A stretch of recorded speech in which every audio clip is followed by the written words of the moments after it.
La pauvre serveuse noire murmura au milliardaire, « Ne signez pas ça. » Ce qu'il fit ensuite surprit tout le monde. Que se passe-t-il lorsqu'une jeune serveuse, animée par le désir de protéger ses rêves, empêche un milliardaire de conclure un accord qui pourrait coûter des vies et des héritages? Et si, en lui offrant un simple conseil, elle changeait à jamais le cours de sa propre vie? La pluie ne cessait pas depuis des heures, transformant les rues devant le café de Tony en rivière grise. Tanya Johnson avançait dans le dîner avec l'aisance d'une personne ayant passé des années à équilibrer des plateaux et à éviter le chaos. Ses boucles sombres étaient relevées, son tablier taché de café et de graisse. Elle était habituée au service du soir, aux routiers au regard assistant, aux pourboires maigres, à la routine sans fin. Mais ce soir-là semblait plus lourd. Sa mère, Hélène, avait passé une mauvaise journée, sa lupus s'étant de nouveau aggravée. Les factures médicales s'accumulaient plus vite que Tanya ne pouvait réunir l'argent, et tout ce poids lui écrasait la poitrine comme une pierre. Le café de Tony était une relique, avec ses banquettes en vinyle fissuré et ses néons vacillants, vestiges d'une époque révolue. Le vieux jukebox dans le coin ne fonctionnait plus depuis des années, et l'odeur de café brûlé persistait, peu importe à quel point Tanya récurrait. Elle jeta un coup d'œil à l'horloge. Encore quelques heures et elle pourrait s'écrouler dans son lit avant de tout recommencer. La clochette au-dessus de la porte tinta, et Tanya leva les yeux, s'attendant à voir un habitué. Mais un homme entra, trempé dans un manteau de laine, sa présence contrastant fortement avec le charme usé du dîner. Il était grand, aux pommettes saillantes, les cheveux noirs plaqués en arrière par la pluie. Son costume respirait la richesse, mais son visage, pâle, marqué d'ombre sous les yeux, racontait une autre histoire. Il balaya la salle du regard avant de s'installer dans une banquette près de la fenêtre, sortant une tablette de son attaché-caisse. Tanya saisit une cafetière et s'approcha. « Bonsoir. »« Café. » Il leva à peine les yeux. « Noir, sans sucre. » Elle versa le café, remarquant que ses mains tremblaient légèrement tandis qu'il tapotait sur sa tablette. Des papiers, couverts de chiffres et de jargon juridique, étaient éparpillés sur la table. Le regard de Tanya s'arrêta sur un titre, Fitzgerald Enterprises sur le point de rachat hostile de Nexus Tech. Elle ne connaissait pas grand-chose aux affaires, mais elle connaissait Nexus Tech. Son père, Marcus, l'avait fondé des décennies auparavant, avant de mourir alors qu'elle était encore enfant. Cette entreprise avait été son rêve, utiliser la technologie pour rapprocher les gens, pas pour creuser des fossés. Maintenant, ce n'était plus qu'un nom dans un titre, prêt à être englouti par quelqu'un comme cet homme. Elle se détourna, mais quelque chose en lui la poussait à le regarder de nouveau. Il n'avait pas seulement l'air stressé. Il semblait brisé, comme s'il portait un fardeau aussi lourd que le sien. Tanya n'avait pas toujours été aussi fatiguée. Enfant, elle rêvait, esquissant des idées d'application pour aider des jeunes comme elle issus de quartiers difficiles, avec de grandes idées mais aucun moyen de les réaliser. Son père l'encourageait, lui racontant comment Nexus Tech changerait le monde. Mais lorsque Marcus mourut dans un accident de voiture et que Tanya perdit cet appui, tout changea. La maladie de sa mère s'aggrava et Tanya rangea ses rêves au placard. Elle quitta l'université pour travailler, d'abord dans une épicerie, puis au café de Tony. Chaque dollar servait à payer les factures, les médicaments, ou à maintenir les lumières allumées. Sa force, elle la tenait de sa mère. Même dans ses pires jours, Hélène avait une résilience silencieuse à laquelle Tanya s'accrochait. « On ne casse pas, ma chérie, » disait-elle d'une voix rauque mais ferme. « On plie, mais on ne casse pas. » Tanya vivait selon ces mots, même lorsqu'elle se sentait à une mauvaise journée de s'effondrer. Mais il y avait une autre facette de Tanya, enfouie profondément, la colère. Colère contre le monde qui lui avait pris son père, qui faisait souffrir sa mère, qui l'avait piégé dans une vie où la survie était le seul objectif. Cette colère bouillonnait sous sa façade calme, éclatant lorsque les clients devenaient trop familiers ou lorsque son oncle Reggie réapparaissait avec ses combines. Reggie, frère d'Hélène, était un petit escroc toujours en quête du « coup sûr » qui ne marchait jamais. Tanya le supportait par égard pour sa mère, mais ne lui faisait pas confiance, surtout après qu'il lui eût emprunté de l'argent sans jamais le rendre. Ce soir, cette colère était plus proche de la surface. Peut-être à cause de la pluie, de la douleur dans ses pieds, ou du titre sur Nexus Tech. Quoi qu'il en soit, cela la fit hésiter lorsqu'elle revint remplir la tasse de l'homme, ses yeux s'attardant sur sa tablette. Adam Fitzgerald. Un nom qui pesait lourd. PDG de Fitzgerald Enterprises, il avait bâti un empire à partir de l'entreprise d'investissement modeste de son père, la transformant en géant. Réputé pour son implacabilité et sa capacité à conclure des affaires que d'autres jugeaient impossibles, Adam se sentait pourtant, ce soir-là, comme un imposteur. Le rachat de Nexus Tech devait être son couronnement, l'opération qui graverait son nom dans l'histoire. Au lieu de cela, tout s'effilochait. Les actionnaires hésitaient, les médias s'intéressaient à l'affaire, et sa conscience, qu'il avait longtemps ignorée, le rongeait. Son père, Henry, avait été un homme d'un autre genre, un investisseur de petite ville qui plaçait les gens avant les profits. Il lui avait appris à faire ce qui est juste. Mais Henry était mort alors qu'Adam était jeune, et ses leçons s'étaient effacées à mesure qu'Adam gravissait les échelons. Assis dans ce vieux dîner, Adam se sentait plus éloigné que jamais des valeurs de son père. Le rachat de Nexus Tech allait détruire une entreprise qui avait autrefois été un phare d'innovation. Mais cela rendrait Adam intouchable. Il avait besoin de cette victoire. Son conseil d'administration tournait autour de lui, attendant qu'il trébuche. Son mariage s'était effondré depuis des années, sa fille lui adressait à peine la parole, et sa vie ressemblait à un château de cartes prêt à s'écrouler. Il fixa la tablette, le contrat brillant sur l'écran. Une signature, et tout serait terminé. Alors pourquoi n'y arrivait-il pas? Tanya essuyait le comptoir lorsqu'elle jeta un coup d'œil à Adam. Il marmonnait pour lui-même, les doigts suspendus au-dessus de la tablette. Elle ne savait pas pourquoi elle s'en souciait, mais quelque chose en lui rappelait sa mère dans ses pires jours, enfermée dans un combat que personne d'autre ne pouvait voir. Avant même de s'en rendre compte, elle s'avança. « Un peu plus de café ?» demanda-t-elle en tenant la cafetière. Il secoua la tête, les yeux toujours rivés sur l'écran. « Non, ça ira. » Elle hésita, puis lâcha. « Ne signez pas ça. » La tête d'Adam se redressa brusquement, ses yeux se plissant. « Quoi ?» Le cœur de Tanya s'emballa. Elle n'aurait pas dû dire ça. Ce n'était pas sa place. Mais les mots étaient sortis, et elle ne pouvait plus les reprendre. J'ai vu le titre. Nexus Tech. Vous êtes sur le point de détruire quelque chose de bien. Ne le faites pas.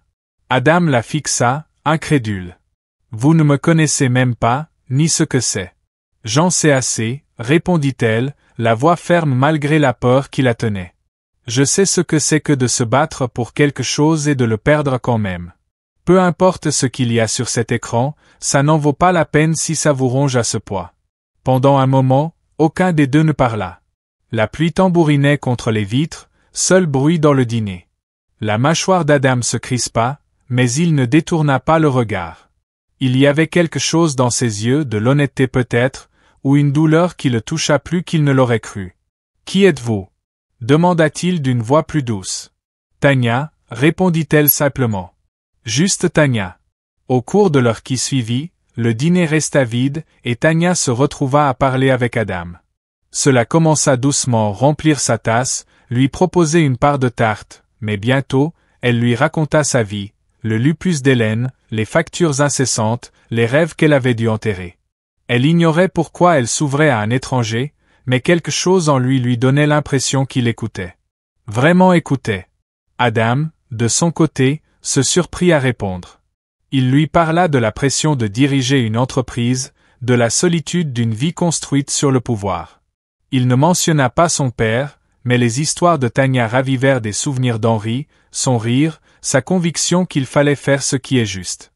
Pour la première fois depuis des années, Adam eut l'impression que quelqu'un le voyait, lui, et pas seulement son titre. « Vous pensez parfois à tout abandonner » demanda Tanya en s'appuyant sur le comptoir. « Tout quitter » Adam rit, à son amère. « Tous les jours. Mais ce n'est pas si simple. »« Peut-être que si » répondit-elle. « Peut-être que vous avez juste besoin d'une raison. » Ces mots restèrent dans son esprit alors qu'il fixait le contrat. Ce soir-là, il ne signa pas. À la place, il laissa un pourboire de $100 et promit de revenir le lendemain. Adam revint. Tanya fut surprise, mais ne le montra pas. Ils parlèrent de nouveau et, au fil des jours, un lien fragile se tissa. Adam commença à voir en Tanya plus qu'une serveuse, une femme avec une force qu'il enviait. Elle, en retour, aperçut chez lui un homme moins froid que ce que le monde croyait. Un soir, Adam évoqua l'histoire de Nexus Tech et la vision de son fondateur. Tanya se figea, sa main se crispant sur la cafetière. « Vous voulez dire Marcus Johnson » demanda-t-elle dans un souffle. Adam hocha la tête. « Oui. Un homme brillant. Parti trop tôt. » Le cœur de Tanya s'emballa. Elle ne lui avait pas dit son nom de famille. « C'était mon père », lâcha-t-elle avant même de pouvoir se retenir. Adam la dévisagea, stupéfait. « Votre père ?» Elle acquiesça, les yeux brillants. Il a créé Nexus pour aider les gens, pas pour faire de l'argent. Après sa mort, l'entreprise a été vendue à des gens qui s'en fichaient, et maintenant, vous terminez ce qu'ils ont commencé. Adam eut l'impression que le sol se dérobait sous ses pieds.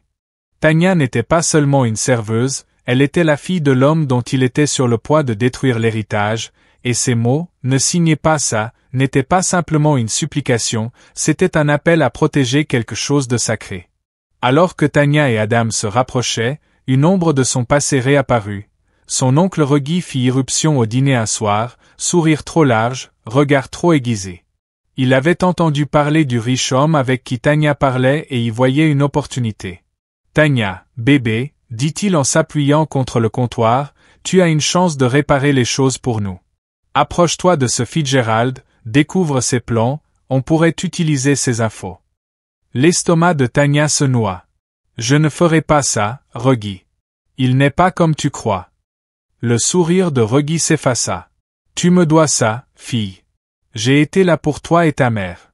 N'oublie pas ça. » Tanya avait envie de crier. Reggie n'avait jamais été là, pas vraiment. Il prenait de l'argent, faisait des promesses qu'il ne tenait jamais. Mais c'était la famille, et ce mot avait du poids.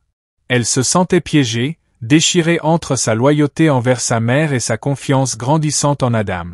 Adam, quant à lui, luttait avec ses propres démons. La révélation de Tanya sur son père changea tout. Il fouilla l'histoire de Nexus Tech et découvrit des preuves de corruption. Comment les partenaires de Marcus l'avaient écarté avant sa mort, comment l'entreprise avait été vidée pour le profit. Plus il apprenait, plus il se mettait en colère, non seulement contre le système, mais contre lui-même d'en faire partie. Il prit une décision. Au lieu de signer l'accord, il convoqua une réunion d'urgence du conseil d'administration et exposa la vérité.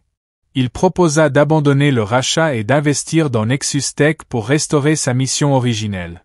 Le conseil fut furieux, menaçant de le destituer, mais Adam tint bon. Les mots de Tanya résonnaient dans son esprit. Peut-être que tu as juste besoin d'une raison. Les conséquences furent rapides, l'action de Fitzgerald Enterprises chuta, les investisseurs se retirèrent, mais les médias apprirent la prise de position d'Adam et le public se mobilisa derrière lui. Des hashtags comme #SaveNexusTech devinrent tendance, et Adam devint un héros improbable. Au dîner, Tanya affronta sa propre épreuve. Reggie redoubla de pression, menaçant de dire à Hélène la prétendue trahison de Tanya. Finalement, Tanya craqua. « Tu ne peux plus m'utiliser, dit-elle d'une voix tremblante mais ferme.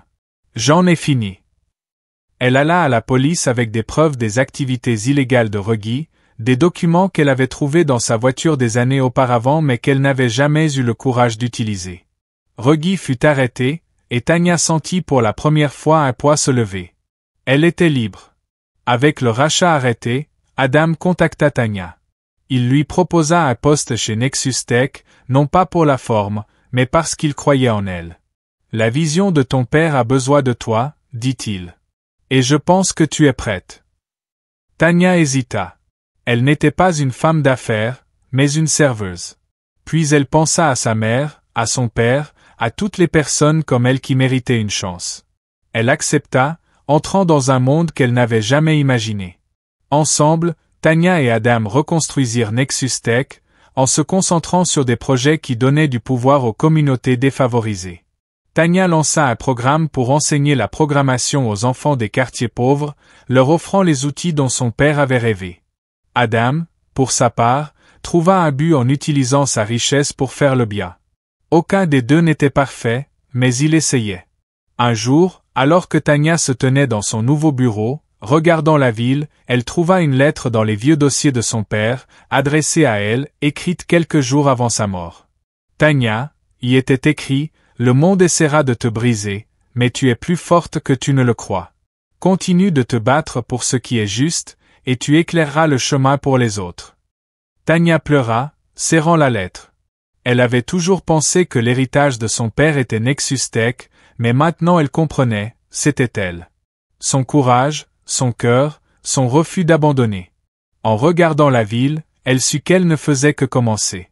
Adam aussi trouva la paix. Il avait perdu une grande partie de sa fortune, mais il avait gagné mieux, Ibu. Et en Tanya, il avait trouvé une amie, peut-être plus, qui lui rappelait qui il pouvait être. La pluie s'était arrêtée.